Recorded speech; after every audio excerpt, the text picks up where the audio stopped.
तारीख को आमली रोजड़ी में आर.के.पुरम थाना इलाके में एक रिटायर्ड फौजी की संदिग्ध अवस्था में लाश मिली थी, जिसके जैसे ही सूचना मिली तो तुरंत हम मौके पे पहुंचे।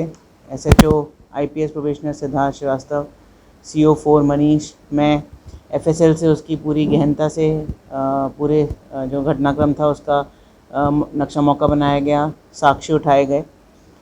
बात ये निकल के आई कि जो मृतक की जो वाइफ है उसका मृतक के ही एक अच्छे दोस्त के साथ 4-5 महीने से कोई अवैध संबंध चल रहे थे।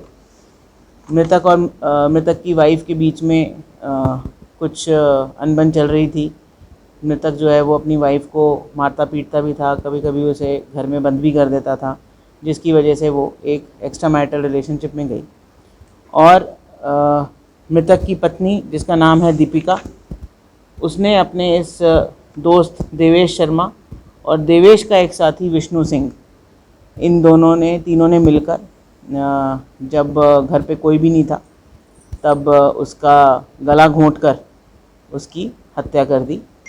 और उसके बाद विष्णु और दीपिका को टीम ने विदिन कुछ ही घंटे डिटेन कर लिया था और कल हमने देवेश को भी डिटेन करके तीनों को इसमें गिरफ्तार किया जा चुका है। प्रकरण की संगीनता को देखते हुए जैसे ही चार्जशीट होगी उसके बाद इसको केस ऑफिसर स्कीम में लेकर भी इसका निस्तारण त्वरित गति से किया जाएगा। देखिए, उसका तो इस केस से कोई लेना देना है नहीं, क्योंकि हम ये कतई हम इसी तरीके से इन्वेस्टिगेट करेंगे जिसमें जो एविडेंस मोटिव के रहे होंगे, मर्डर के या और एविडेंस जो साइंटिफिक एविडेंस है, उस कलेक्शन पे हमारी जो फोकस है वो रहेगी। और मुख्य मोटिव इसमें यही था कि मृतक जो था वो अपनी पत्नी को परेशान करता था और पत्नी का मृतक के दोस्त देवेश के साथ अवैध संबंध थे, जिसके कारण इन तीनों ने मिलकर मृतक की वाइफ, मृतक का दोस्त देवेश और देवेश का एक और साथी विष्णु, तो इन तीनों ने मिलकर इसकी हत्या की। देखिए, जो प्रारंभिक दीपिका से अभी पूछा है तो उसने बताया कि 2023 में उसने कोई रिपोर्ट दी थी जिसके ऊपर उसके पति को पाबंद किया गया था। हालांकि ये अभी हमें चेक करना है कि किस थाने पे उसने रिपोर्ट दी थी, क्या था वो, क्योंकि उसको जब पाबंद किया गया तो 6 महीने की पाबंदी वो कह रही है कि 6 महीने के बॉन्ड से पाबंद किया था। और 6 महीने के बाद जब वापस उसने पीटना शुरू किया तो वापस पुलिस के पास उसने कोई कंप्लेंट नहीं दी, ऐसा उसने मौखिक पूछताछ में बताया। उसमें ये तो पहले से इनकी प्लानिंग चल रही थी कि, क्योंकि देखिए मृतका की पत्नी पिछले 4-5 महीने से 6 महीने से इस व्यक्ति के साथ इन्वॉल्व थी, तो उसका ये कहना है कि मैं इतने सालों से परेशान थी, वो मेरे को परेशान करता था, मारता पीटता था, तो डेफिनेटली मैं एक दूसरे व्यक्ति के साथ इन्वॉल्व हो गई। और क्योंकि वो अपनी आदतें नहीं सुधार पा रहा था, जैसा कि इनका कहना है, जो प्रारंभिक पूछताछ में इन्होंने बताया, तो इन्होंने ये तय किया कि भाई ये अब सुधरने वाला नहीं है तो इसको रास्ते से ही क्यों ना हटा दिया जाए।